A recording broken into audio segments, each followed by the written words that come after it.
Got a question here by Kinessa Mays. Can you explain the difference between positive and negative gearing and things you should do while having an investment property? Tax purposes. Really great question. Now, first of all, it's not financial advice. I'm just a regular monkey on TikTok.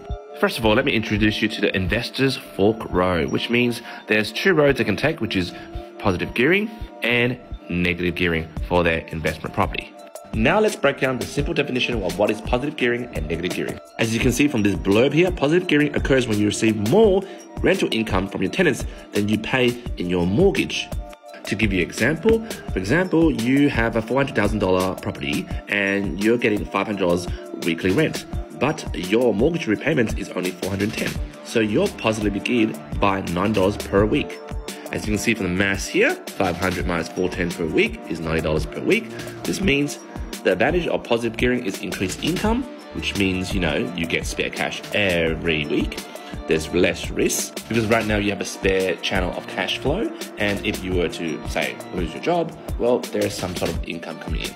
Obviously, there's pros and cons. So the cons is that, you might be buying in Queensland, WA or South Australia, which comes to 7 to 9% yield.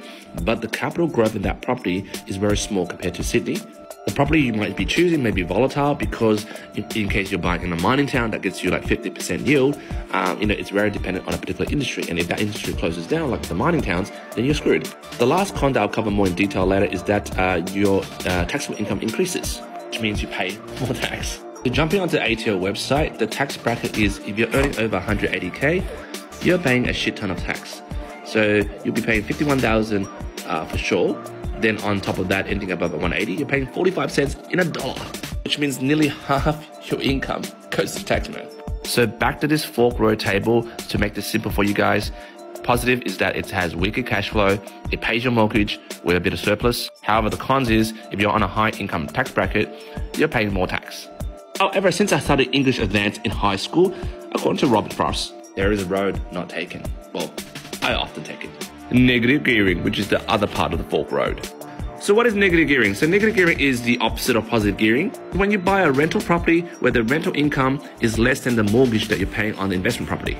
How it works is that, for example, you buy a property for $440,000, the rental income is $425 per week, but your mortgage repayments combined with cost, council, yada, yada, yada, is $440 per week. So negatively, your negative cash flow is $15 per week. And that's what it looks like on the diagram. Thank you, internet.